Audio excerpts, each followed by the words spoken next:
ইসলাম নারীকে নারীর যে সম্মান দিয়েছে, আমি ওপেন চ্যালেঞ্জ করতে পারি যে এই পৃথিবীর বুকে কেউ ইসলাম যেভাবে নারীকে নারীর সম্মান ইজ্জত দিয়েছে, দাম দিয়েছে, এই পৃথিবীর বুকে কেউ তেমনটা দাম দিতে পারে না। আল্লাহর নবীর কাছে সাহাবারা এসে বলছেন, ইয়া রাসূলুল্লাহ, বলেন খিদমত করব কার? আল্লাহর নবী তিনি বলতেছেন তোমার মায়ের। ইয়া রাসূলুল্লাহ, তারপরে কার? আবার বলেন তোমার মায়ের। তারপরে কার? আবার তোমার মায়ের। চতুর্থবারে যখন সাহাবারা জিজ্ঞাসা করছেন, ইয়া রাসূলুল্লাহ, খিদমত করব কার? নবীজি তখন বলতেছেন সুম্মা আবি, তোমার বাবা। চতুর্থবারে। আমাদের স্থান কোথায়? একদম 4 নম্বরে। ভাই পুরস্কার কয় রকমের হয় বলো তো? কয় রকমের? First, second, third. তাই তো? কথা বলেন। First, second, third. 4 নম্বরে কি পুরস্কার হয় নাকি? হয় না। একটা ছোট্ট বাচ্চা কান্না করছে, আমি পুরস্কার পেলাম না, এত সুন্দর করে আমি পরীক্ষা দিলাম, আমাকে পুরস্কারই দিল না। তখন তাকে বলে, বাবু এদিকে আসো, সান্ত্বনা পুরস্কার হিসেবে 200 টাকা দিল। কি দিল? সান্ত্বনা পুরস্কার।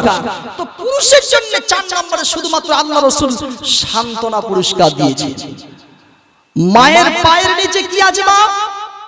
কি? মায়ের পায়ের নিচে জান্নাত। রাসূলুল্লাহ তিনি এই কথা বলেন যে বাবার পায়ের নিচে জান্নাত। জি না, বাবার পায়ের নিচে শুধুমাত্র জুতা, জুতা, জুতা, জুতা ছাড়া কিচ্ছু নাই।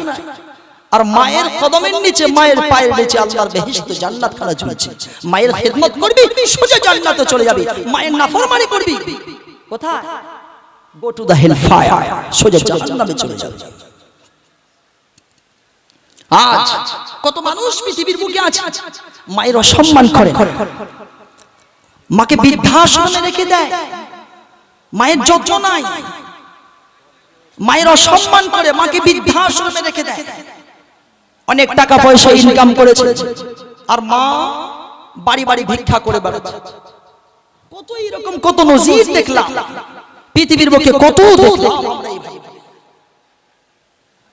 ও তুমি জিন্দা থাকতে এক মুঠো ভাত দাওনি মা বাবার মুখে, ও তুমি মরলে খাওয়াও পাড়ার লোক দেখে, ও তুমি মরলে খাওয়াও পাড়ার লোক দেখে। কত টাকা কত পয়সা তুমি ব্যাংকে রাখো জমা, আর বাড়ি বাড়ি ভিক্ষা করে তোমার বাবা মা, ভাইরে তোমার বাবা মা। কত টাকা কত পয়সা তুমি ব্যাংকে রাখো জমা, আর বাড়ি বাড়ি ভিক্ষা করে তোমার বাবা মা, ভাইরে তোমার বাবা মা। ও তোমার বউয়ের হাতে,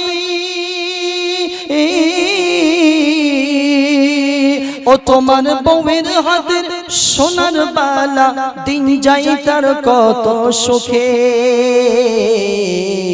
ও তুমি মরলে খাওয়াও পাড়ার লোক ডেকে, ও তুমি মরলে খাওয়াও পাড়ার লোক ডেকে। নারে তাকবীর। কোরআনে কারীমের মধ্যে আল্লাহ পাক বলেন, ওয়ামান নুআম্মিরুহু নুনাক্কিসুহু ফিল খালকি আফালা ইয়াকিলুন। আল্লাহ পাক বলেন, এ বান্দা একটুখানি লক্ষ্য কর, আমি আল্লাহ পাক যাকে দীর্ঘ জীবন দান করি, যাকে আমি লম্বা হায়াত দান করি, তার শেষ অবনতি আবার ধীরে ধীরে আমি আল্লাহ রাব্বুল আলামিন তার শেষ করে দিই। দেখ বান্দা, তাকায় দেখ, মায়ের পেটের ভিতর থেকে আস্তে করে বাচ্চার আকার দিয়ে আমি তোমাকে দুনিয়ার বুকে নিয়ে আসলাম। এবার তুমি যখন দুনিয়ার বুকে শৈশব, একদম ছোট্ট সন্তান, ছোট্ট শিশু হয়ে আসলে বান্দা, তোমার শৈশবকাল, তোমার সেই যৌবনকাল, বান্দারে যৌবনের ভরপুর শক্তি আমি রব্বুল আলামিন তোমাকে দান করলাম। আবার সেই জায়গা থেকে শক্তিহীন করে দিলাম, দুর্বল বানাই দিলাম, জাইফ করে দিলাম, কমজোর করে দিলাম। ধীরে ধীরে সেই জায়গা থেকে বান্দা তুমি বৃদ্ধ হয়ে গেলে, বুড়ো হয়ে গেলে। বুড়ো যখন হয়ে গেলে নানান ধরনের রোগ এসে তোমার আক্রান্ত করলো। তোমার কখনো ডায়াবেটিসের রোগ, কখনো তোমার কিডনি খারাপ। বান্দারে বার আস্তে আস্তে আল্লাহ পাক বলেন, বান্দারে তোমাকে প্যারালাইসিসের মতো বিশাল বড় রোগ দিয়ে আমি তোমাকে এখন বিছানার মধ্যে ফেলে দিলাম।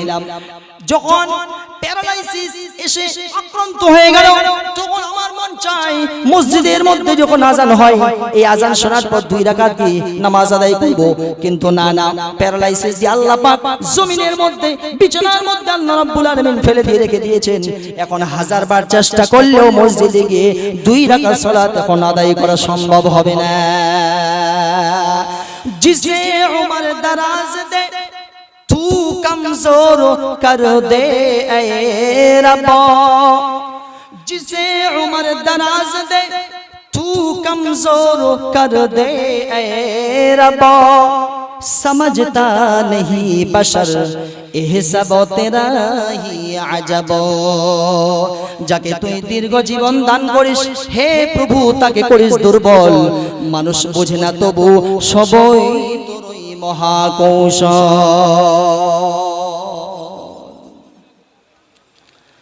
ধীরে ধীরে ধীরে ধীরে আমাদের হায়াতটা শেষ হয়ে যাবে। ছোট্ট বাচ্চা ছিলাম, ছোট্ট বাচ্চা থেকে যৌবনে আসলাম, যৌবন থেকে বৃদ্ধ হয়ে যাব, বয়স হয়ে যাবে, আমরা আমাদের শেষ হয়ে যাবে, আমরা বয়স হয়ে বিভিন্ন নানান ধরনের রোগ এসে আমাদের আক্রান্ত হয়ে পড়বে। সেই দিনটি আসার আগে ঠিক হয়ে যান, শুধরে যান। যখন আপনার কাছে সময় আছে এই সময় থাকাকালীন আপনি নিজের লাইফটাকে জীবনটাকে শুধরাই দেন।